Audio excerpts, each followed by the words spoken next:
Welcome back, Truth Seeker. So much for the ceasefire in Israel, and that was totally predictable. That's why I called it out as soon as the news broke. I said, how many times have they pretty much announced a ceasefire in the last couple of years, only for it to no longer be a ceasefire within a matter of seconds, minutes, hours, sometimes a day? And of course, right after the big celebration of how Trump brokered the peace deal, what was it? The very next day, Trump was threatening to bomb Gaza again. If they don't return 4 more dead bodies, we'll kill even more and create more dead bodies in Gaza. Just think about how insane that sounds. Not to mention, is there any proof there ever was any hostages taken? I mean, is there even one bit of proof anywhere? There's a totally BS story by the numbers about a concert that was supposedly going on at 6 a.m. at a heavily fortified border where apparently the entire IDF was on vacation. But yeah, it's just you've seen all the people on the right all week. Fox News, Trump, he's the master of peace. It's like, listen to this Orwellian crap. Trump, on average, bombs over 50 different locations a day with drones, which isn't anything unusual in the United States, the great military empire of the world that's constantly killing brown people. But yeah, so much attention to the great peace deal that did it even last? I mean, it didn't even last a week. Okay, didn't even last a week. Back to bombing. And just look at the way the mainstream media phrases things too. You know, everyone likes to say CNN's this liberal network. It's not. Look how CNN helps cover it up. U.S. brokered ceasefire in Gaza faces first major test. Is it a test? It looks like it's over. When you're bombing, that's not a ceasefire. It should say ceasefire fails. The killing empire of the world and its ally in the Middle East, Israel, back at it again. And, I mean, that's deja vu, right? Israel, the biggest violators of the Geneva Conventions since World War II by about 1 million miles. It's not even close to who's in second place, which, of course, is the U.S. But for more deja vu, do you see the Limp Bizkit band members dead? Of course, Limp Bizkit's from Jacksonville. Jacksonville's football team got murdered this morning in London. And I just want you to see how redundant the patterns are here. Again, I've educated about this pattern with celebrity death and 46. I don't know. We're probably approaching 1 million times. Again, Genesis 46 is about sacrifice, and Gematria sacrifice equals 46. He's dead 46 days after his birthday. And in addition to that, let's look at a few other things that stand out here about his passing at the relatively young age of 48. Of course, when you think Limp Bizkit, you probably think of the song Nookie, their big hit song, which does have the Gematria 48, which is a special number for a lot of reasons. But in light of them being a Jacksonville band, notice he went by Sam Rivers, which equals 43, like Fred Durst, who's the front man for Limp Bizkit, also like Jacksonville. And the Jaguars just fell to 4-3 in London. That's their record right now, 4-3.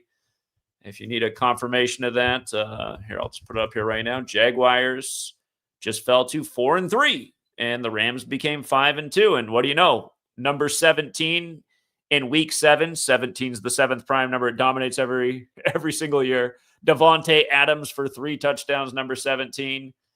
But, yeah, the Rams getting to 5-2 is also funny.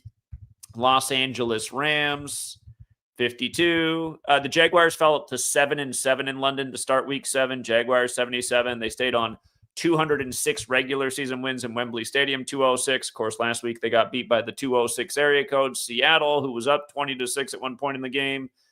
Just the other day, the Mariners got their last win in Seattle 206 days after the manager's birthday, who's the former catcher who oversaw Cal Raleigh's record season, where Cal Raleigh broke the catcher record with his 49th home run in Washington, 49. And he also did it 94 days before his birthday. But anyway, we're getting off track. So anyway, Sam Rivers dead right before the Jags fall to 4-3 in London. And if you're new here, there are 4 base ciphers of the English language. I just want you to see how 3 out of the 4 make perfect sense here. Actually, maybe all 4 do. We just talked about the 43. If you're new here, all these ciphers are elementary. Jacksonville's 133 with the alphabetic order. A is 1 up to Z is 26. It's 43 with the alphabetic order and numerology applied to each letter. It's 191 with the reverse alphabetic order, which is the 43rd prime number. So we're just going Z is 1 back to A is 26.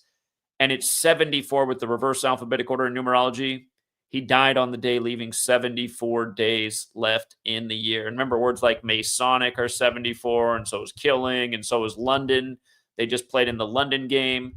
Notice how Masonic is 74 and 43, like killing. Modern Freemasonry is from London. He's dead at 48. Freemasons 48. Freemasonry, large and in charge in the world of entertainment. American football is credited to the Freemason Walter Camp, who went to Yale, by the way, which is another 43 school. That's why we got the 43rd president from Yale, George W. Bush, and his daddy was the 43rd vice president, and he was number 41, where Skull and Bones is 41. And, you know, back when Bush the second was in office, is back when it was the heyday for Limp Bizkit, but I don't know. Maybe there's a connection to Bush. I'm never going to look into it. Here's something weird I just got to point out. I'm on a free trial of Spotify. For the first time in my life, I have Spotify, and I've been using it now for 2 months. I got a 3-month trial. I'm in my 3rd month has started. I probably got about 20 days left. And I've been going to the gym pretty religiously. I started in the middle of August to get back in the gym after not being there for 12 years. And I've, just been doing the Spotify playlists. There hadn't been any Limp Bizkit in any of the music coming up in the Spotify playlist until the last week. And just a little thing about me, not to dog on Limp Bizkit since their bassist is dead. I never liked Limp Bizkit. And this last week, man, their songs just kept coming up in the playlist. I was like, how is Limp Bizkit getting factored into this playlist? And I'd have to skip. God, Limp Bizkit again. What is going on this week, Spotify? Skip.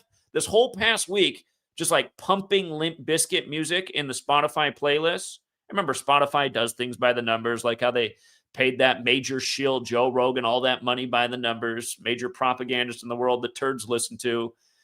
But anyway, I don't think that's an accident, because this whole last week I was like, what is going on with Limp Bizkit, man? Spotify really wants me to listen to Limp Bizkit this week. And then what do you know? The bassist is dead.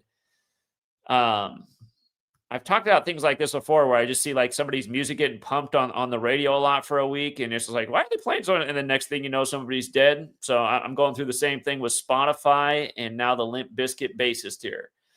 But anyway, he died on that infamous day of October 18th, the day leaving 74 days left in the year, the anniversary of the Event 201 simulation.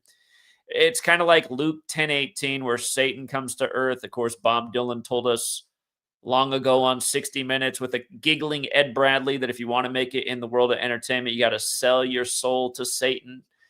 And again, 10:18 has that Satan connection. Just makes you wonder, is this another satanic sacrifice? I mean, it's what it looks like almost every time this happens.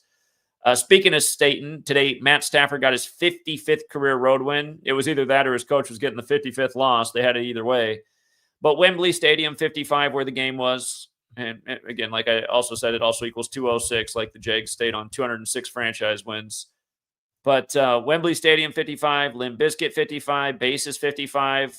The mainstream article points out how Fred Durst ran into Sam Rivers at a Chick-fil-A, little corporate advertising, 55. Of course, Satan's got the 55 connection, Luke 10:18. But yeah, the major pattern that just happens over and over again. Dead 46 days after his birthday. Sacrifice 46 with numerology. Without numerology, sacrifice is 73. The day he died, a date with 73 numerology. 10 plus 18 plus 20 plus 25. Limp Bizkit bassist Sam Rivers has died, the band announced in a statement. He was 48. On Saturday, October 18th, the new metal band shared a post on Instagram announcing that Rivers had died earlier in the day. The group did not share his cause of death. Today we lost our brother, our bandmate, our heartbeat, the band wrote in the caption, alongside a photo of Rivers performing on stage. Sam Rivers wasn't just our bass player, he was pure magic. The pulse beneath every song, the calm in the chaos, the soul in the sound, the band continued. From the first note we ever played together, Sam brought a light and a rhythm that could never be replaced. His talent was effortless, his presence unforgettable, his heart enormous. The reference to light, you know who the light bringer is in the Bible? It's Lucifer. And Again, he did die on the day, leaving 74 days left in the year. Lucifer is another one of those 74-43 words, like Jacksonville, again, like Masonic. Remember Albert Pike in Morals and Dogma, he reveals how important Lucifer is to the Masonic ideology. Again, killings also 74 and 43.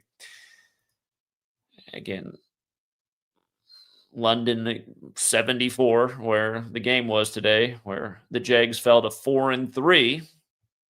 So,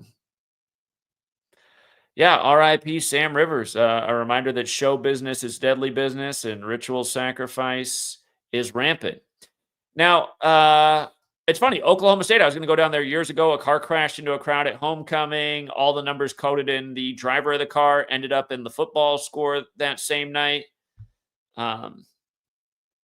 So we have something similar. Oklahoma State got slaughtered by Cincinnati yesterday, 49-17. And then they had a mass shooting at their campus, reportedly in the witching hour this morning, just before 4 a.m.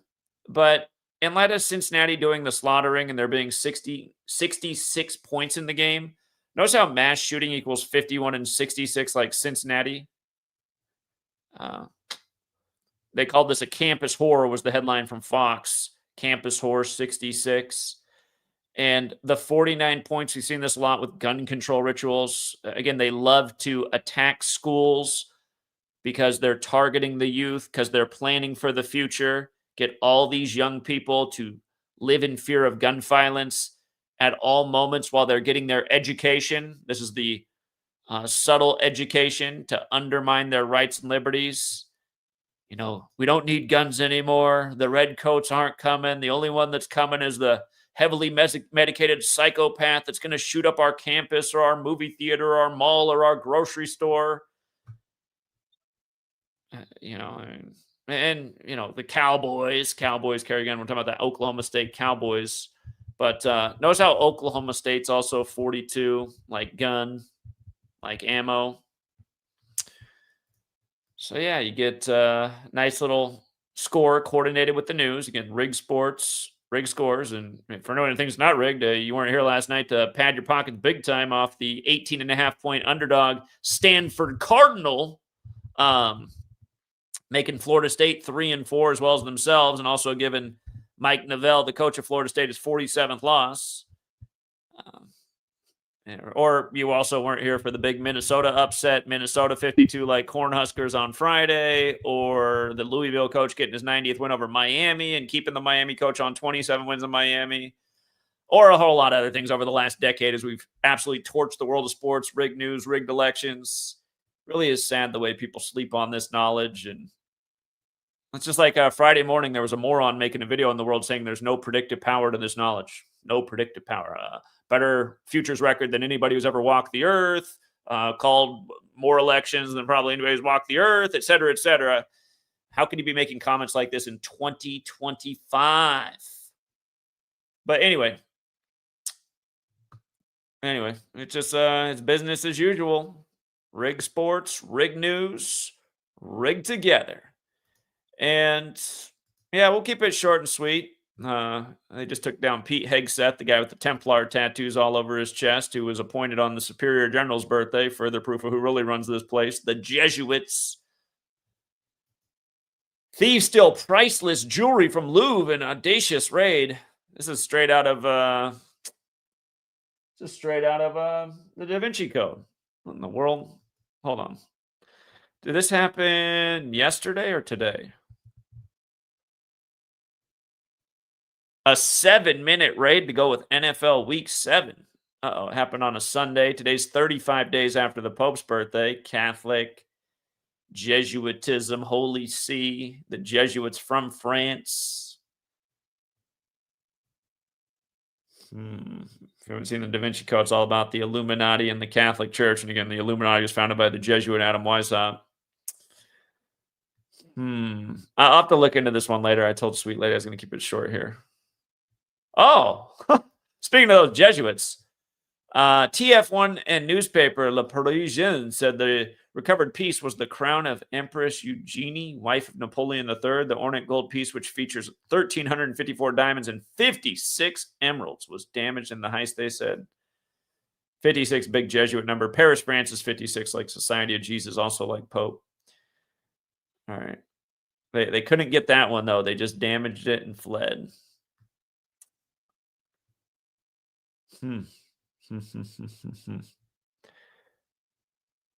Yeah, I'll look more into this. This one's interesting. Okay. Yeah, I think that's all for now. Short and sweet. RIP to everyone who deserves one. And again, thank you to everyone who hits the like and the share. We'll leave it there for now, Truth Seeker. Have a good rest of your day. And until next time.